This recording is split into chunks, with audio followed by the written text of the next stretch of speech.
할렐루야, 반갑습니다. 오늘도 수요 예배에 참여한 우리 모든 성도 여러분에게 주님의 은혜와 평강과 성령 충만함이 함께하는 이 시간 되시기를 주님의 이름으로 축원합니다. 오늘 우리에게 주시는 말씀 두 군데를 찾아 읽겠는데요. 우선 고린도전서 13장 13절 말씀을 함께 보겠습니다. 고린도전서 13장 13절 봉독해 드리겠습니다. 그런즉 믿음, 소망, 사랑 이 세 가지는 항상 있을 것인데 그 중에 제일은 사랑이라. 아멘. 이어서 찾을 말씀은 요한일서 3장 14절 말씀입니다. 요한일서 3장 14절 말씀 봉독해 드리겠습니다.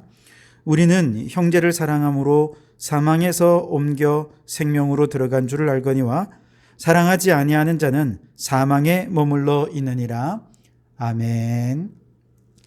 오늘도 이 말씀을 통해 우리에게 주신 하나님의 음성을 듣게 되길 바랍니다. 수요일 이 시간을 통해 주님과 동행하는 사람이라는 주제로 함께 말씀을 나누고 있는데요.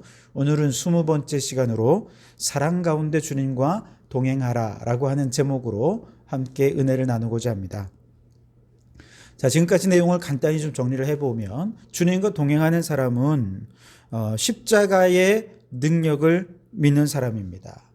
또한 주님과 동행하는 사람은 성령의 내주하심을 믿는 사람이고요.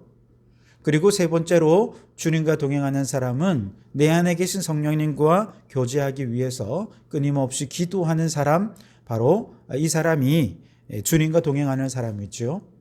그런데 내주하시는 성령님과 교제하는 법을 배웠다면 이제 본격적으로 주님과 동행하는 삶을 살아야 하겠는데, 그러기 위해 우리에게 필요한 것이 있습니다. 우선 첫째는 믿음으로 성령님께 삶의 주권을 맡길 수 있어야 됩니다. 그래야 주님과 본격적인 삶의 동행이 시작될 수 있습니다.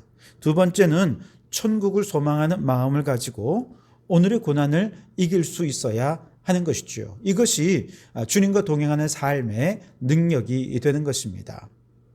그리고 믿음, 소망, 그 다음에 무엇이 나올까요? 사랑이 얘기가 나옵니다. 오늘은 사랑으로 사는 사람이 주님과 동행하는 사람이다 하는 얘기들을 함께 나누고 싶습니다. 초대교회의 더툴리안이라는 교부의 글에 보면 초대 교인들은 종종 불신자들에게 전도를 할 때 이렇게 얘기를 했다는 거예요. 당신들은 그리스도인들처럼 사랑하는 사람을 본 적이 있습니까? 라고 하는 말로 전도를 시작했다는 것입니다. 자, 그런데 지금 만약 우리가 이렇게 불신자들에게 전도를 하면 어떨까요? 아마 불신자들로부터 냉대를 받지 않을까요? 요즘 교회 다니는 사람들에 대한 시선이 곱지 않습니다. 교회 다니는 사람은 말과 행동이 서로 너무 다르다고 생각합니다. 그래서 말로는 사랑을 그렇게 중요하게 얘기하면서도 정작 교회를 보면 자기들끼리 싸우고 있어요. 그래서 많은 사람들이 교회에 대해 실망한 것이지요. 오죽했으면 이런 우스개 얘기가 있어요. 지하철에서 두 사람의 젊은이들이 서로 막 싸우는, 큰 소리로 싸우고 있는 거예요. 그 싸움이 너무 길어지다 보니 어떤 한 할아버지가 그들을 향해 다가와서 이렇게 호통을 쳤다는 거예요. 여기서 왜 싸우는 거야? 여기가 교회인 줄 알아? 그렇게 얘기를 했다는 것입니다. 너무나도 가슴 쓰린 얘기가 아닐 수 없습니다. 세상 사람들만 교인들에 대해 불신하는 것이 아닙니다. 교회 다니는 성도들조차도 서로를 무서워합니다. 교인들끼리도 마음을 열고 아픔과 고민을 나누기가 어려워요. 어느 교회에서 성도들이 전교인 수련회를 갔어요. 도착한 날 저녁에 이제 모든 세미나 일정을 마치고 정해진 숙소로 들어갔습니다. 첫날 밤이니 아무래도 하고 싶은 얘기도 많고 성도의 교제도 있고, 그래서 대부분의 사람들이 대화하느라고 잠을 설치고 있었습니다. 어떤 분은 은혜 받은 얘기도 하는 사람도 있었을 것이고, 혹은 또 자기 어떤 삶에 관한 얘기를 하는 분들도 있었겠죠. 그런데 이렇게 보니 대부분의 사람들이 사실은 서로 다른 성도들에 대해서 부정적인 얘기들을 하는 사람들이 너무 많더라는 거예요. 심지어 험담을 하는 분들도 있더라는 것입니다. 그래서 다음날 목사님께서 잠자리에 나눌 대화의 주제를 아예 정해 주셨습니다. 여러분, 오늘 밤에는 교회의 부흥과 소그룹의 부흥을 위한 아이디어만 얘기를 하고 그 외에 다른 얘기는 하지 마십시오. 그랬더니 그날 밤에는 5분도 안 돼서 불 끄고 다 잠들었다는 정말 웃지 못할 얘기가 있습니다. 물론 교회도 사람들이 모이는 곳이다 보니 사람들 얘기를 안 할 수가 없습니다. 그러나 적어도 우리가 믿음의 공동체라고 한다면 서로 사람에 관한 얘기를 하더라도 사랑의 이야기, 또 은혜로운 이야기들을 나눌 수 있어야 교회다운 교회가 될 수 있지 않겠습니까? 왜냐하면 사랑은 기독교의 핵심이기 때문에 그렇습니다. 사랑이 빠지면 교회는 더 이상 교회가 될 수 없는 거죠. 사도 바울은 사랑이 우리의 삶에서 차지하는 위치에 대해서 오늘 고린도전서 13장 13절에서 아주 분명하게 교훈을 합니다. 그런즉 믿음, 소망, 사랑 이 세 가지는 항상 있을 것인데 그 중에 제일은 사랑이라. 아멘. 요즘 새벽 기도 시간에 데살로니가 전서 말씀을 살펴보고 있는데요. 데살로니가 말씀해 보니까 믿음, 소망, 사랑은 데살로니가 교회 성도들의 신앙의 가장 든든한 기초였습니다. 그래서 데살로니가에 믿음의 역사가 있었고 사랑의 수고가 있고 소망의 인내가 있다. 이것이 그들이 주변에 좋은 믿음으로 소문나는 계기가 되었다. 그런 얘기를 합니다. 그리고 또한 여기서 끝나는 것이 아니라 주님 오시는 날까지 믿음, 소망, 사랑, 신망의 가치를 계속해서 성장시키고 발전시킬 수 있어야 한, 이것이야말로 기독교의 핵심적 가치다. 이렇게 또한 가르치고 있었습니다. 여러분, 오늘 본문 말씀에서 바로 이렇게 믿음, 소망, 사랑은 주님 재림하시는 날까지 끊임없이 우리의 믿음 안에 발전시켜가고 성장시켜가야 할 중요한 요소이지만, 그런데 그 중에 사랑이 제일 중요하다고 또다시 강조해서 얘기하고 있습니다. 사랑이 없으면 다른 것은 아무것도 아니라는 것입니다. 사랑이 제일입니다. 그런데 여러분, 우리는 사랑이 제일이라고 믿고 또한 실제로 그렇게 사랑을 하고 계신가요? 만일 여러분의 삶에 여기에 대해서 긍정적인 말을 할 수 없다면 그동안 여러분은 무엇을 제일로 여기며 살아왔습니까? 저희 목회를 돌아보면 아주 목회 초기에 제가 빠졌던 한 가지 오류는 말씀의 기준, 말씀의 원칙을 세운다라고 하는 것에 급급해서 나도 모르는 사이에 말씀으로 성도들을 정죄하는 율법주의의 오류에 빠지고 말았다는 것입니다. 말씀대로 살지 못하는 성도들을 바라보면서 불쌍히 여기려는 마음으로 도와주고 섬기기보다는 왜 저렇게밖에 못할까 정죄하는 마음이 앞장섰었습니다. 특별히 교회의 직분자들을 세울 때 그들이 외적으로 그저 주일 빠지지 않았는가, 예배를 잘 드렸는가, 헌금은 잘했는가, 교회 봉사 몇 개나 얼마나 했느냐, 이런 어떤 외적인 기준을 가지고 사람들을 평가했던 것 같습니다. 그리고 직분자로 세워지면 직분자에게는 율법의 의무를 지워서 그들이 따라주지 않으면 속으로 많은 서운함과 또 비난하는 마음이 제 안에 있었던 것을 고백합니다. 그런데요, 그렇게 인간적인 기준을 따라 직분자를 세우니까 예수님이 주인이 된 교회가 세워지지 않았습니다. 오히려 놀랍게도 세워진 직분자들이 저와 똑같이 다른 사람들을 비난하고 있더라는 것입니다. 그리고 자신들의 기준으로 목회자인 저까지도 비난하는 것을 보면서 야, 이거는 뭔가 잘못됐다라는 생각들을 한 적이 있습니다. 물론 이런 외적인 기준이 교회의 일꾼을 세울 때 그들의 신앙을 평가하는 한 요인은 될 수 있겠죠. 어차피 투표를 하고 그들을 평가해야 되는 것이 선거고 또 직분자를 세우는 과정이니까 뭐 그런 걸 무시할 수는 없겠습니다만, 그러나 그것이 핵심이 되어서는 안 됩니다. 누가 직분자가 되든 정말 그 속에 주님을 향한 사랑이 있는가, 성도들을 향한 사랑이 있는가, 사랑이 있는 그 사람이 직분자로 세워져야 됩니다. 여러분, 하나님을 사랑하고 교회를 사랑하고 성도들을 사랑하는 사랑이 풍성한 성도가 교회의 직분자로 세워지면 교회는 당연히 사랑이 넘치고 은혜가 넘치는 교회가 될 것입니다. 뿐만 아니라 이웃을 사랑하고 불신자를 긍휼히 여기는 사랑이 넘치는 일꾼이 직분자로 세워지면 당연히 그로 인해서 전도가 불릴 듯 일어나게 될 것이고, 어려운 이웃을 섬기는 사랑의 섬김이 교회 안에 활성화될 것입니다. 빌립보서 4장 2절 말씀에 보면 유오디아와 순두계가 빌립보 교회의 충성스러운 일꾼이며 지도자로 소개가 되고 있지요. 그런데 안타깝게도 두 사람은 마음이 하나가 되지 못하고 갈등 관계에 놓여 버리고 말았습니다. 그들은 교회 안에서 많은 일을 감당했고 충성스럽게 감당했지만 교회 안의 갈등과 분열의 중심에 서 있는 사람들이 유오디아와 순두계였습니다. 바울은 이들을 향해서 권면을 하죠. 주 안에서 같은 마음을 품으라. 마음이 하나가 되라는 것입니다. 서로 사랑하라는 것이지요. 왜 이들이 교회 안에서 이렇게 갈등의 중심에 서 있게 된 것일까?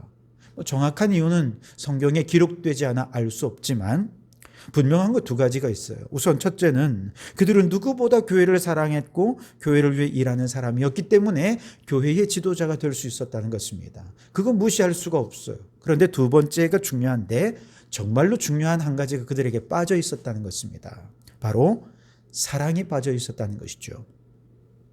만일 그들이 교회의 어떤 것보다 제일 중요한 것이 사랑이다. 믿음도 중요하고 소망도 중요하지만 제일 중요한 것이 사랑이다. 라고 하는 생각이 확고했다면 아마 그들은 바울이 권면하기도 전부터 서로 다른 생각들을 하나로 맞춰가고 서로 사랑으로 조율하기 위해 힘썼을 것입니다.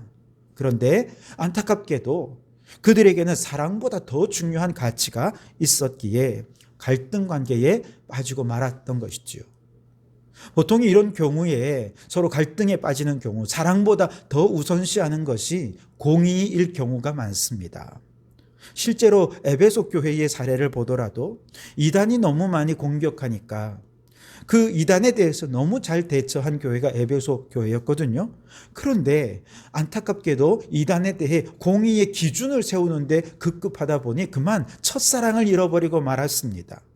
말씀의 기준, 말씀의 원칙, 진리의 수호, 이것으로 공의를 내세우고 정의를 내세우다 보니 그만 첫사랑을 잃어버리고 말았죠. 그래서 그들이 책망을 듣고 요한계시록 2장에 보면 책망을 듣고 첫사랑을 회복하라 라고 하는 명령을 받게 된 것이죠.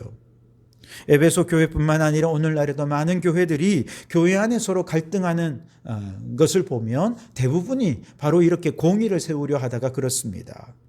말씀의 기준 혹은 진리 수호, 정통교리 이런 것들을 교회 안에서 너무 중요하게 배우다 보니 무슨 일을 할 때든 옳은 것, 그른 것을 너무 중요하게 생각하고 이걸 자꾸 판단하려고 하는 경우들이 많아요. 많은 사람들이 언제나 자신의 판단은 성경에 근거한 것이고 진리를 수호하는 것이고 하나님은 항상 내 편이다라고 생각하는 사람들이 의외로 많다는 것입니다. 하지만 그런 사람들일수록 그 판단이 정확하지 않은 경우들이 많이 있습니다. 그리고 처음에는 옳다고 판단했던 그들의 판단이 나중에 잘못된 결과를 낳게 되었고 그 결과에 무책임한 경우들이 대부분이더라는 것이죠. 안타깝게도 이렇게 자기 확신에 서 있는 사람들 또 나는 하나님 편이다라고 생각하는 사람들끼리 교회 안에 모여 있으면 대화가 불가능합니다. 타협이 불가능합니다.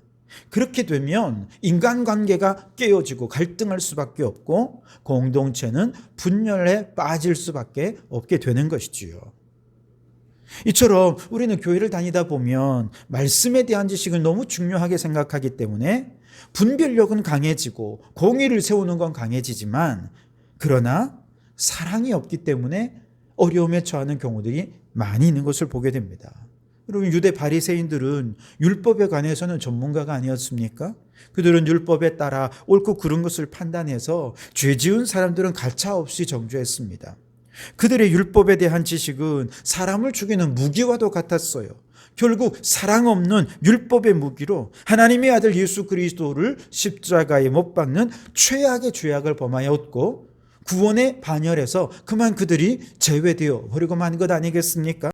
여러분 하나님의 말씀이 율법이 되어서 다른 사람들을 비난하고 정죄하는 것 너무 쉽습니다. 그러나 말씀이 율법주의로 빠지지 않고 오히려 말씀의 기준은 분명하면서도 말씀이 우리에게 가르치는 사랑의 원리로 서로 사랑하고 하나님을 사랑하고 이웃을 사랑하며 사랑으로 하나가 되는 것은 쉬운 일이 아닙니다. 그러나 그렇게 사랑으로 하나가 되는 신앙생활을 할 때 바로 주님과 동행하는 삶을 살아갈 수 있게 되는 것이지요. 어려서 집안이 너무 어려워서 장려촌으로 팔려간 한 자매가 있었습니다. 그녀는 그곳에서 어떤 청년과 사랑에 빠지게 되었어요. 그들은 어느 날 자신들의 어둠을 스스로의 힘으로 걷어내기로 결심을 합니다. 그래서 신변의 위협을 무릅쓰고 장려촌을 탈출했습니다. 아무도 자신들을 알아보지 못하는 도시에 가서 드디어 그들은 새 삶을 시작하게 되었죠. 그런데 이 자매가 장려촌에서 지낼 때 가장 부러웠던 게 뭐냐? 장려촌 근처에 교회가 있었는데 주일만 되면 온 가족이 손을 잡고 함께 교회 가는 모습 보면 그렇게 부러울 수가 없었다는 거예요. 그래서 이 청년과 자매는 이제 아무도 모르는 그곳에서 새 삶을 시작하면서 자기 발로 교회를 등록했습니다. 그리고 그 후 두 부부는 누구도 더 이상 이렇게 할 수 없다 생각할 수 있을 만큼 충성스럽게 교회를 섬겼습니다. 시간이 흘러 이 두 부부는 모두 집사가 되었습니다. 사람들도 이 두 부부를 참 좋아했습니다. 부부는 자신들의 어두운 과거에도 불구하고 행복한 삶을 허락해 주신 주님께 감사와 찬송을 드리며 교회에 충성했지요. 그런데 세상에 비밀은 없지 않습니까? 같은 교회에 다니는 어느 집사님이 자매의 과거에 대해 알게 되었습니다. 그는 신실해 보이는 자매가 그렇게 더러운 과거를 갖고 있다는 사실에 그만 소름이 끼쳤습니다. 그리고 그 입에서 그녀를 비난하는 말이 나옵니다. 정말 가증스러워. 어쩌면 자기의 더러운 과거를 이토록 감쪽같이 속일 수가 있지? 어느새 이 이야기가 다른 사람에게 전해지기 시작합니다.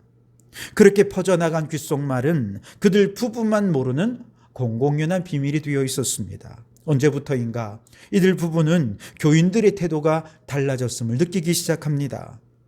전에 그토록 친절하고 따뜻했던 교우들이 자기들만 나타나면 마치 벌레를 보듯이 힐끔힐끔거리며 자리를 피하는 겁니다. 아무도 말은 하지 않았지만 모든 교우들이 이미 자기들의 과거를 알고 있다는 사실을 두 부부는 눈치로 알 수 있었죠. 그럼에도 불구하고 이 부부는 교인들에게 다가서려고 얼마나 노력을 했는지 모릅니다. 그러면 그럴수록 교인들은 그들을 피해 달아나기에 급급했지요. 장려천보다 더 싸늘한 교회에서 그 부부는 그만 좌절하고 말았고 더 이상 교회가 우리를 받아주지 않는다면 도망갈 곳은 없다 생각하고 그 부부는 어느 날 밤 수면제를 나눠 먹고 영원히 깨어날 수 없는 잠을 청하고 말았다는 것이죠. 여러분, 교회를 다닌다고 다 주님과 동행하느냐? 그렇지 않습니다. 사랑이 없으면 주님과 동행한 삶은 불가능합니다. 사랑이 없으면 율법의 비난과 정죄로 오히려 사람을 죽음으로 내모는 끔찍한 살인자로 마귀의 앞잡이로 쓰임받을 수 있다니까요. 많은 성도들이 구원받는데 믿음은 아주 필수적인 것이라 생각하지요. 그러나 사랑은 선택의 문제라고 생각합니다. 예수 믿으면 천국 간다 잘 알고 있는데 사랑 안 했다고 천국 못 간다? 이거는 아니라고 생각합니다. 믿음은 구원과 관련이 있지만 사랑은 상급과 관련이 있다고 이렇게 생각합니다. 오해입니다. 착각입니다. 잘못 알고 있는 것입니다. 성경은 일관되게 우리의 구원이 사랑과 관련이 있음을 확고하게 얘기해 주고 있습니다. 히브리서 12장 14절에 모든 사람과 더불어 화평함과 거룩함을 따르라. 이것이 없이는 아무도 주를 보지 못하리라. 사랑으로 화평함을 이루지 못한다면 그는 주님을 보지 못할 것입니다. 천국 못 간다는 얘기죠. 사랑은 구원과 직결된다는 것입니다. 마태복음 5장 22절 말씀에 보면 나는 너희에게 이르노니 형제에게 노하는 자마다 심판을 받게 되고 형제를 대하여 나가라 하는 자는 공회에 잡혀가게 되고 미련한 놈이라 하는 자는 지옥불에 들어가게 되리라. 여러분, 이웃을 사랑하지 않고 미워하고 욕하는 자 지옥불에 들어가게 된다는 것입니다. 우리의 구원이 사랑과 아주 직접적인 연관성이 있다는 사실을 예수님께서 가장 분명하게 말씀해 주신 것이지요. 사랑하지 않으면 지옥 간다, 이 말씀입니다. 오늘 우리가 읽은 요한일서 3장 14절 말씀도 주님의 이 말씀을 받아서 사도 요한이 이렇게 표현을 합니다. 우리는 형제를 사랑함으로 사망에서 옮겨 생명으로 들어간 줄 알거니와 사랑하지 아니하는 자는 사망에 머물러 있느니라. 사랑하지 않으면 여전히 사망에 머물러 있고 사망에 머물러 있는 그는 공중의 권세 잡은 자의 종노릇하며 살아갈 수밖에 없게 되고 그 결과는 지옥이라는 것이지요. 여러분, 성경은 우리가 예수님을 믿고 변화되었다는 가장 강력한 증거로 그 사람이 원수까지도 사랑하게 되었다는 것을 보여주고 있습니다. 마태복음 5장 44절에 예수님께서 원수를 사랑하라 말씀하시면서 46절 47절에서 이렇게 덧붙이십니다. 너희를 사랑하는 자를 사랑하며 무슨 상이 있으리요? 세리도 이같이 아니하느냐? 또 너희가 너희 형제에게만 무난하면 남보다 더하는 것이 무엇이냐? 이방인들도 이같이 아니하느냐라고 말씀을 하십니다. 예수 믿고 구원받은 사람은 남들이 하는 뻔한 사랑이 아니라 세상 사람들이 흉내도 내지 못할 사랑을 하게 되는데 바로 원수까지도 사랑하는 사랑을 한다는 것이죠. 예수님을 믿고 구원을 받았다면 이제 예수 사랑으로 그 믿음을 나타내 보이고 증명할 수 있어야 한다는 것이죠. 그렇지 못하다면 이방인이나 세리와 다를 바가 무엇이 있느냐라고 하는 것입니다. 여러분, 예수님을 믿고 구원을 받았습니까? 여러분이 받은 그 구원이 진짜입니까? 어떻게 그 구원이 진짜인지 가짜인지 구분할 수 있습니까? 사랑을 행하는 것을 보면 알 수 있습니다. 그러니 여러분의 믿음을 사랑으로 증명해 보이실 수 있길 바랍니다. 여러분, 믿음, 소망, 사랑 이 세 가지는 항상 있을 것입니다. 그러니 첫째로 믿음으로 성령님께 우리의 모든 삶의 주권을 내어 맡기며 주님과 동행하는 삶을 사십시오. 둘째로 천국 소망으로 오늘의 고난을 이기며 주님과 동행하는 삶을 살아가십시오. 그러나 그 중에 제일은 사랑입니다. 그러므로 사랑의 실천으로 우리의 믿음을 증명하면서 사랑 가운데 주님과 동행하는 삶을 살아가는 우리 모든 성도들이 되시기를 주님의 이름으로 축원합니다. 기도하겠습니다. 하나님 감사합니다. 오늘 우리에게 주신 말씀처럼 믿음, 소망, 사랑 이 세 가지는 주님 오시는 날까지 우리가 계속해서 발전시키고 성장시켜 가야 할 가장 중요한 기독교의 핵심적인 가치입니다. 믿음으로 성령님과 동행하게 도와주시고 천국 소망으로 오늘의 고난을 이기며 주님과 동행하는 삶을 살게 해 주시옵소서. 그러나 가장 중요한 것은 사랑이라 하셨습니다. 주님, 사랑이 없으면 아무것도 아닙니다. 우리가 사랑을 우리의 삶의 실천으로 보이면서 이 믿음을 증명하는 삶을 살게 해주시고 사랑으로 날마다 주님과 동행하는 그곳에 아름다운 사랑의 열매가 풍성히 나타나는 저희들이 되게 해 주시옵소서. 예수님 이름으로 기도하옵나이다. 아멘.